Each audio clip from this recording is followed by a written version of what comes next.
მოგესალმებით, მეტრონომის სტუმარია, ანალიტიკოსი ლელა ჯეჯელავა, გამარჯობა ქალბატონო ლელა. მადლობა მობრძანებისთვის. მადლობა მოწვევისთვის. საქართველოს მართლმადიდებელ ეკლესიას ახალი პატრიარქი ყავს, შიო მესამე, რომელიც წლების განმავლობაში ილია მეორის მოსაყდრე იყო და მას ასე თუ ისე კარგად იცნობს საზოგადოება. შიო მესამე პატრიარქი ხდება იმ დროს, როდესაც ეკლესია არაერთი გამოწვევის წინაშეა. პატრიარქის არჩევასაც თან ახლდა განსხვავებული შეფასებები და შემდგომ გაჩნდა დისკუსია იმასთან დაკავშირებით, როგორი ტიპის მმართველი იქნება ის და რა მიმართულებით წავა ეკლესია. მოსახლეობას აინტერესებს, რამდენად შეძლებს ის იმ გავლენისა და ავტორიტეტის შენარჩუნებას, რომელიც ილია მეორეს ჰქონდა და როგორ შეცვლის მისი მმართველობა ეკლესიისა და საზოგადოების ურთიერთობას. პირველ რიგში რომ ისაუბროთ შიო მესამეზე, მის პიროვნებაზე და რა მოლოდინები უნდა გქონდეს მისგან. მესმის რომ საწყის ეტაპზე საკმაოდ რთულია, მაგრამ მაინც თქვენ რას ელოდებით? კითხვა, რას ველი შიო მესამისაგან, საქართველოს ახალი პატრიარქისაგან, ჩემთვის ისეთია, მარტივად პასუხისგასაცემია, პირადად მე არაფერს განსაკუთრებულს არ ველი. არაფერს განსაკუთრებულს არ ველი, იმიტომ რომ არა მარტო მე, არამედ ყველას, საქართველოს ყველა მოქალაქეს მართლმადიდებელი ეკლესიის თითოეულ წევრს ჰქონდა შესაძლებლობა, რომ 9 წლის განმავლობაში შიო მუჯირი მოსაყდრის ტახტზე ეხილა ისეთი, როგორიც არის. სიტყვა ძუნწი, ჩაკეტილი, საზოგადოებასთან ძალიან მოზომილი ურთიერთობებით, ადამიანი, რომელიც ხშირად სჯიდა სხვა მუდმსახურებს, განსაკუთრებით მათ, ვინც თავისუფლად და თამამად გამოთქვამდა აზრს, რომელიც ხელისუფლების საამებელი მაინც და მაინც არ იყო. ანუ ეს ვნახეთ ყველაფერი. შეიცვლება უკვე პატრიარქი შიო? არა, არ შეიცვლება. ჩემი გადასახედიდან მას მოუწევს და გააგრძელებს იგივე კურსს, რომლითაც ის აქამდე ჩვენთვის ყველასთვის იყო ცნობილი. ის არ იქნება მაინც და მაინც გახსნილი, მას ეყოლება და ექნება სოციალური ურთიერთობების თავისი ჩარჩო, რომლის იქიდანაც არ გავა. ძირითადად ეს იქნება ხელისუფლება, ხელისუფლებისთვის მისაღები ელიტები, როგორც კულტურული, ასევე სამეცნიერო. მოკლედ, ის იქნება ძლიერთა ამოქვეყნისათა პატრიარქი. მე ერთხელ ვთქვი, რომ არ ველი რომ იქნება ნუგეში უსამართლოდ დევნილთა, ჩაგრულთა, დატყვევებულთა, მშიერთა, მწყურვალთა. მე ველი რომ პატრიარქი შიო იქნება ხელისუფლების ნუგეში, სანამ ხელისუფლება იქნება ეს. მან 22 ხმა მიიღო. ეს რაზე მიანიშნებს და შემდგომში ან რამდენად გაუჭირდება მას მმართველობა იმ პირობებში, როდესაც სასულიერო პირების საკმაოდ დიდი ნაწილი მას მხარს არ უჭერს. ჩემთვის ეს მიანიშნებს ძალიან მკაფიოდ ერთ რამეს, რომ ძალიან კარგად აქვს ნამუშევარი ხელისუფლებას. იმიტომ რომ ვინც საპატრიარქოს კულუარები მეტნაკლებად იცის, იმან იცის, რომ მეუფე შიოს თავის დროზე ამდენი მომხრე არასოდეს არ ყოლია სინოდის წევრთა შორის. რა განაპირობებს, გავლენებს ეკლესიაში, ხო?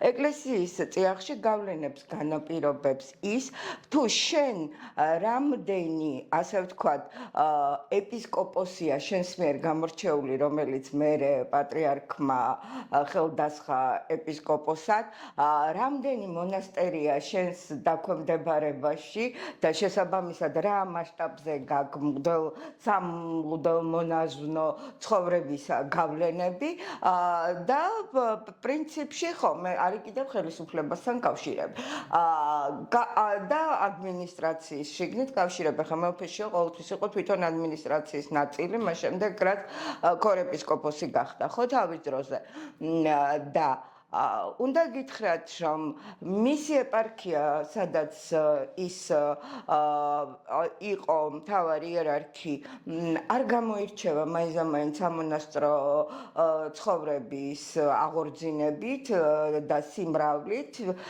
სულ მე მგონი 3 მონასტერი აქვს ეპარქიაში, მოქმედი და მეტი არა, რამდენადაც ვიცი, როდესაც დავუშვათ აგერ ლუის ურბნისში ძალიან ბევრი მონასტერია მოქმედი და დავუშვათ მეუფე იობი ამ თვალსაზრისით მართლა მოღვაწეა, რომელიც ძალიან დიდი რაოდენობის ბერ მონაზონზე ავრცელებს თავის სასულიერო და ადმინისტრაციულ გავლენებსაც, ხო? მე თავის დროზე შემოჯერს ეს ნამდვილად არ ქონია. არც ერთი ეპისკოპოსი არ აყავს გამორჩეული, რომელსაც შემდეგ პატრიარქმა ხელი დააცხა. ის კი არა, ამ მოსაყდრეობის პერიოდში შემოჯერისა 6 ეპარქია იყო დაქვრივებული. ანუ 6 ეპარქიას, რომელიც არის როგორც ესე იგი ადმინისტრაციული ერთეული არ აყავს მმართველი და შეთავსებული აქვს სხვა ეპისკოპოსებს. და პატრიარქმა არ დაუშვა ის, რომ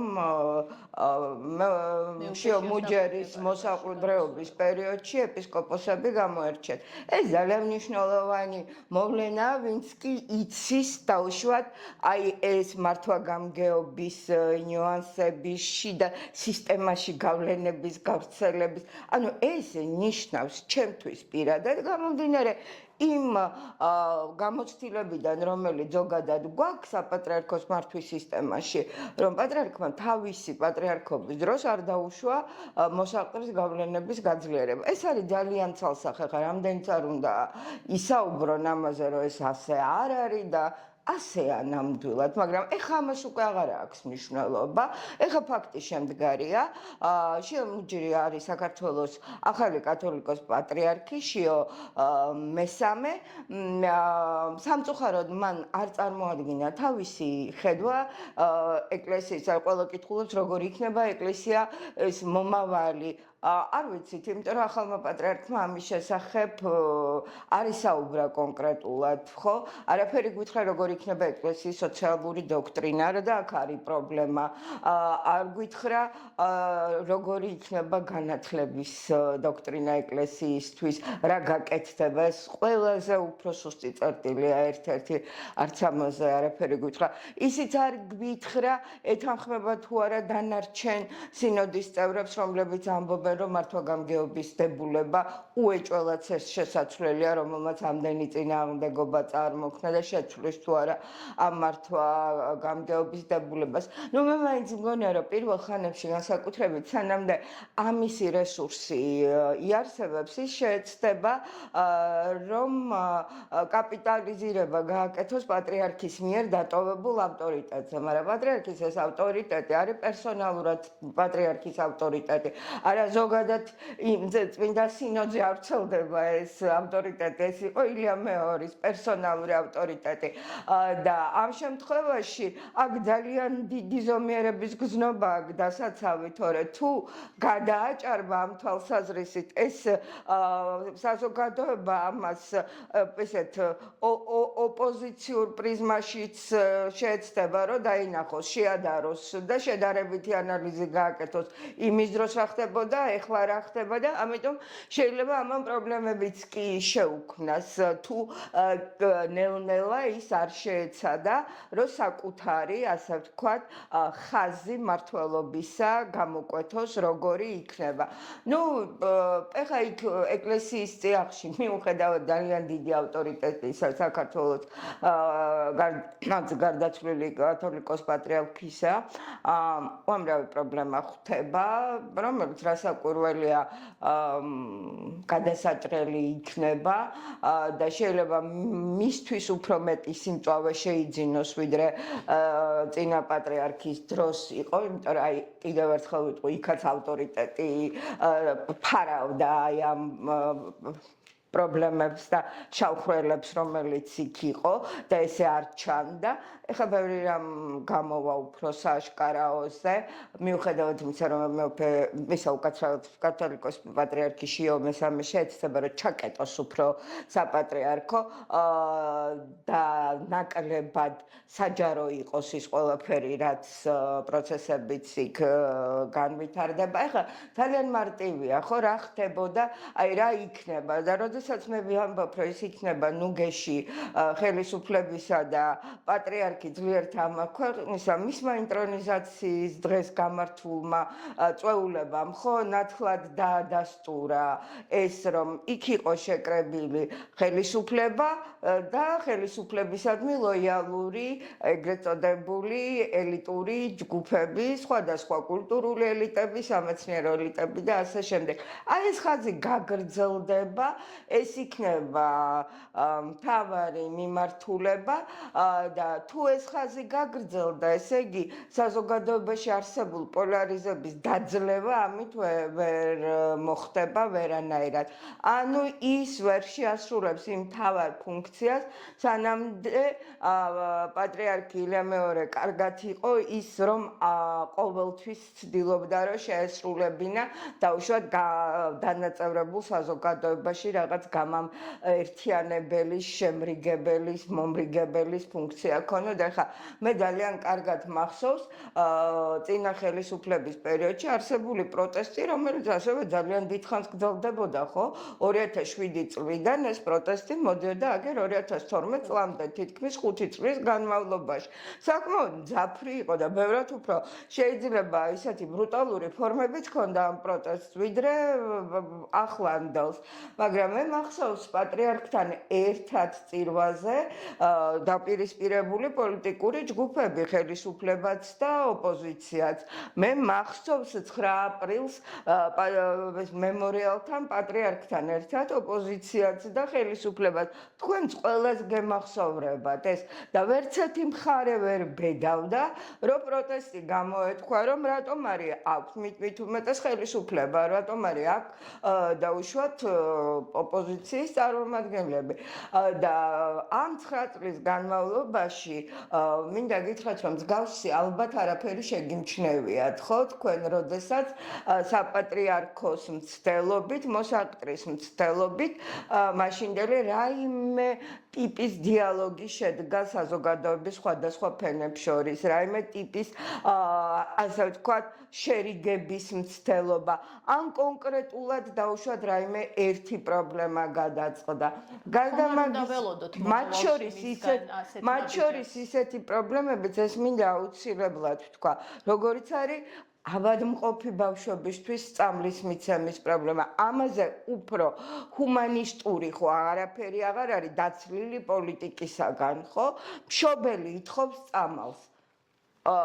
ბავშვი, რომელიც აცნობიერებს, რომ მისი სიცოცხლე არის ძალიან შემოფარგლული, ითხოვს სწამალს. მე არ ვაფასებ ხელისუფლების პოზიციას, არ მინდა, ეს არ არის ჩვენი დღევანდელი დისკუსიის საგანი, მაგრამ ხომ შეიძლება უბრალოდ კითხვა მაინც დაუსვას ხელისუფლებას საჯაროდ, ან იმ ბავშვებთან და მშობლებთან მისულიყო და ეთქვა, მე რა შემიძლია რო გავაკეთო. ან ისეთი ნუგეში მაინც ეთქვა, წამალზე უფრო მეტშვებას რომ მისცემდა ამას. ეს ელემენტარული რაღაცებია, მაგრამ ეს არის ქრისტიანობა, ეს არის წყემსობა, ეს არის თუ შენ რომელიღაცა პოლიტიკური ჯგუფის ნაწილი ხარ, მაშინ სახალხო პატრიარქი ვერ იქნები ვერცერთ შემთხვევაში. მას ავტორიტეტის გაზრდა სჭირდება და უახლოეს მომავალში ხომ არ უნდა ველოდოთ მისგან სწორედ თუნდაც პოლიტიკური მოდერატორის როლის შესრულებას ან დიუშენის სინდრომის მქონე ბავშვებისთვის რაღაც შეღავათის მიცემას ან თითქოს ეხა ეს ყველაფერი, ეხა ჩემო კარგებო, ეს ყველაფერი უკან მიდამგრებული ლამპარი იქნება, რომც მოხდეს. მაგრამ მე ამასაც სიმართლე გითხრათ არ ველი, იმიტომ რომ ხა თუ მე რაიმე გამეგება და რაიმე ცოდნა მაქვს, მე პატრიარქ შიოს შესახებ ის განსაკუთრებული გამბედაობით არასოდეს არ იყო გამორჩეული იქ პირიქით იყო ყოველთვის ძალიან თავშეკავებული საკუთარი აზრის გამოთქმაზე მე კი არა თუმცა მე ბევრ მათგანს ძალიან ახლოს ვიცნობ და შესაბამისად ბევრი მათგანის მოსაზრება მომისმენია ბევრ საკითხზე მათ შორის ერთმანეთზე და ბევრ სხვა რამეზე ბევრ ხელისუფალსაც სხვათა შორის მაგრამ აი შიო თავის დროზე და ახლა შიო მესამე ყოველთვის ძალიან თავშეკავებული იყო არ მახსოვს მე არც ერთი მოვლენა რაც ბოლო პერიოდი საქართველოს ისტორიაში ხდებოდა როდესაც ის ემოციებამდე შეძრა რამე მოვლენამ და დაუშვათ აიძულა რომ ხმა-მაღლა გაეკეთებინა განცხადება ნუ ბევრი ტესტი იყო, რომელიც მას უნდა გაევლო ამ 9 წლის განმავლობაში, მაგრამ ნუ რა ვიცი ხა, ყველას თავის მოსაზრება აქვს, ცხადია მე არავის თავს არ ვახვევ ჩემს მოსაზრებას, მაგრამ მე მაქვს ჩემი კრიტერიუმები, რომლითაც შემიძლია ვისაუბრო, რამდენად წარმატებით გაიარა მან ეს ტესტები. მე მაქვს გამოცდილება უკვე რას აკეთებდა და როგორ იქცეოდა ამ დროს ილია მეორე ანუ რას უნდა ვის უნდა შევადაროთ ეს აქვს ყველა ქრისტიანს ამიტომ სხვათა შორის ძალიან ნიშანდობლივი იყო რომ ძველი პატრიარქი გააცილა მთელმა საქართველომ პრაქტიკულად შეიძლება ითქვას და ახალს არ დახვდა მთელი საქართველო ბოლო პერიოდში აქტიურად საუბრობენ პროევროპულ აქციებზე დაკავებული პირების შეწყალებაზე. მათ შორის ანდრია ჟაღმაიძემაც თქვა, რომ ეს თემა იქნება განხილული. უნდა ველოდოთ თუ არა ამ პროცესშიც პატრიარქის როლის გაზრდას, ან რა როლი შეუძლია მას რომ ითამაშოს. თუ აქაც შედარებით დისტანცირებული იქნება. პრინციპში ჩვენ ვიცით პატრიარქის პოზიცია შეწყალებასთან დაკავშირებით, ხო? იმიტომ რომ როდესაც საქმე შეეხებოდა პრეზიდენტ მიშა სააკაშვილის შეწყალებას, მან თქვა, რომ სინანულის გარეშე შეწყალება არ არსებობს, მოინანიოს და მერე ვნახოთ. ეს იყო მოსაყდრის პოზიცია მაშინ.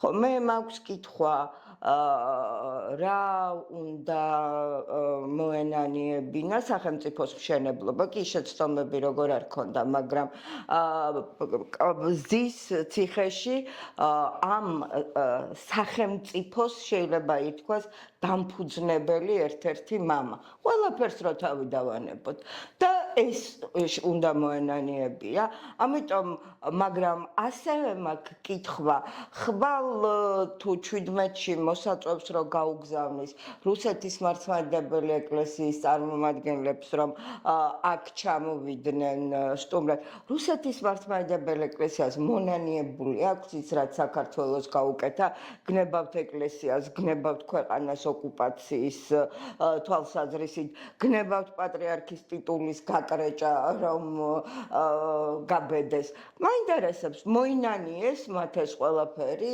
ეგებს ადმე იყო და მე გამომრჩა თუ ეს სინანული მარტო მათთვის არის ვინც და ძლიერ თამად ქვეყნისას არ ეკუთვნის ვინც დაჩაგრულია მარტო იმან უნდა მოინანიოს ხოლო ვინც მძლავრობს იმას სინანული არ ჭირდება ამიტომ ვამბობ რომ კითხვები ძალიან ბევრია მე არ ველი კიდევ ერთხელ გეტ მეტყვის იტყვის ალბათ რომ მოინანიონო და ეს იქნება ხელისუფლების რატომ დაიწყეს ამაზე საუბარი იცით რა ეს იქნება ხელისუფლების პირობას რომ ითხოვონ აღიარება და ასე შემდეგ იმიტომ რომ ჩვენ უკვე მოვისმინეთ მისი ერთი თავგადაკლული მხარდამჭერი სტეფანე კალაიჯიშვილის ამჟამად ჭყონდიდელი მეუფის განცხადება რომ ნუ დამნაშავეები არიანო და ითხოვონო შეწყალება და მერე დაიწყება ლაპარაკი ესე იგი ეს არის მათი პოზიცია და ამის საფუძველს და მე არ ვიცი აი თქვენ იცით ანდრე ჭიჭინაძემ რა უნდა მოინანიოს მაგალითად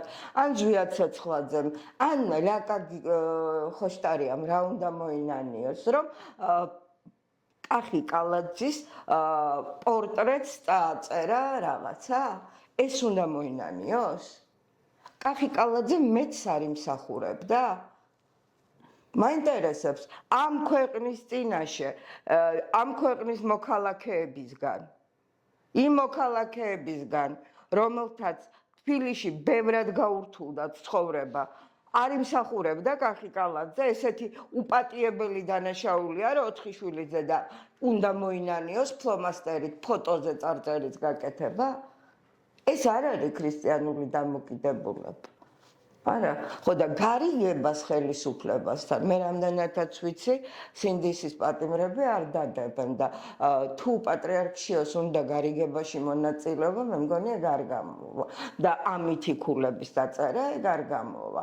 თუ ყოველგვარი წინაპირობების გარეშე უკვე ნახევარზე მეტი მოხდილი აქვს დიდ უმრავლესობას, გაუღებენ კარებს და დაასრულებენ ამ უსამართლობას და ამაში მიიღებს მონაწილეობას რასაკვირველია მეც როგორც მიუხედავად ახლანდელი ჩემი სკეპსისისა, როგორც ერთი მოქალაქე და ეკლესიის ერთი რიგითი წევრი, რასაკვირველია მადლიერი დავრჩები მის მიმართ, მაგრამ მე ამას არ ველი, კიდევ გეუბნებით, რომ მისმა მხარდამჭერმა, შეიძლება ითქვას ბირთვულმა მხარდამჭერმა, მეუფე სტეფანემ უკვე გვითხრა, როგორ წარმოუდგენია მასე შეწყალება. მე ეს არ წარმომიდგენია, რომ შეწყალება. ეკლესიის შიგნით რამე ცვლილებებს ხო არ უნდა ველოდოთ?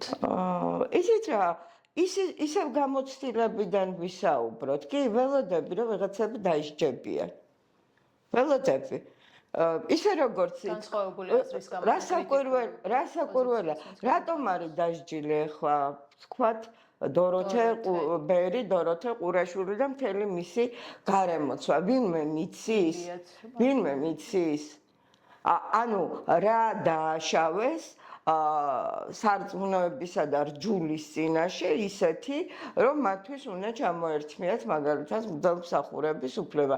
გარდა იმისა, რომ რუსთაველზე იდგნენ და ამბობდნენ ისეთ რაღაცებს, რაც არ მოსწონდა ბატონ ბიძინას და ალბათ შესაბამისად არ მოსწონდა მაშინდელ მოსაყდრე შიოს. ეგ არის მეტი არაფერი.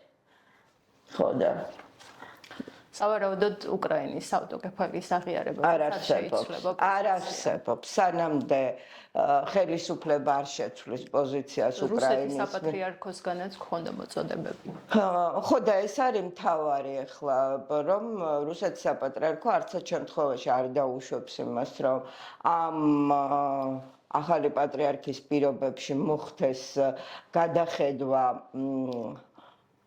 ტომოსის საკითხისა უკრაინის მართლმადიდებელი ეკლესიის თვის ვერ წაიკითხავენ, ვერ მოასწრებენ, ვერ დაამთავრებენ. შემიძლია გითხრათ, პასუხი ეს იქნება, იმიტომ რომ ვნახეთ რუსეთი, რომელიც ძალიან შფოთავს იმის გამო, რომ კავკასიაში სულ უფრო მეტად კარგავს თავის გავლენებს პოლიტიკური თვალსაზრისით და ჩვენ ვიცით რა ხდება აზერბაიჯანში და სომხეთში და ორივე ქვეყანაში სხვათა შორის ამ ყველაფერს წინ უძღო და რელიგიური გავლენების შესუსტება რუსეთისა, იცით დაპირისპირება შინაპატიმრობაშია სომხეთის ეს რა ქვია პატრიარქი, გარდა ამისა აზერბაიჯანის სულიერ ლიდერსაც ძალიან შეუყვეცა ფუნქციები ალიევმა. ასე რომ ეს ყველაფერი რუსეთს მით უფრო უბიძგებს, რომ მაქსიმალურად ჩაებღავჭოს იმას, რაც საქართველოში აქვს და სხვათა შორის აქ ეს ვითარება ახლა სერიოზულად რუსეთში აღიქმება როგორც გამარჯვება. ნამდვილად შემიძლია გითხრათ და როდესაც ბრაზობენ, რომ რატომ ჩვენ ვსაუბრობთ რუსეთის ჩარევებზე, ხელისუფლების ჩარევებზე და ასე შემდეგ, გადახედონ რუსულ მედიას და გადახედონ, როგორ აღიქვეს შიო მესამის გაპატრიარქება და მერე გაბრაზდნენ ჩვენზე. თავად ისინი თვლიან გამარჯვებად და ნუ რა ვქნათ, ჩვენ ვიხაროთ რუსეთის გამარჯვებით, მე პირადად არ შემიძლია. ძალიან დიდი მადლობა.